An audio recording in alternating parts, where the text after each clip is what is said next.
మన లా సిస్టమ్ కోసం ఒక భయంకర నిజం చెప్తాను మీకు. 39 సంవత్సరాల సుదీర్ఘ కాలం పాటు నడిచిన ఒక కోర్టు కేసు ఇది. దీని వాల్యూ ఎంత తెలుసా? కేవలం 100 రూపాయలు.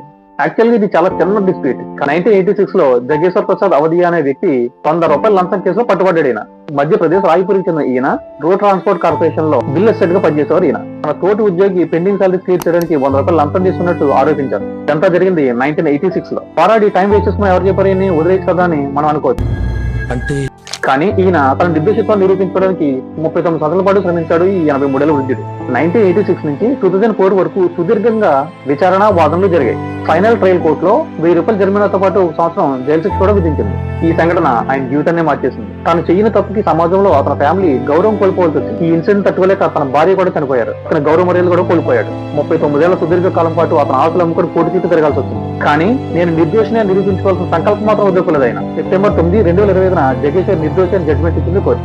చాలా ఫాస్ట్ జడ్జిమెంట్ కదా. ఆ సిస్టమ్ తీరుపై మీ అభిప్రాయాన్ని ఖచ్చితంగా కామెంట్ చేయండి.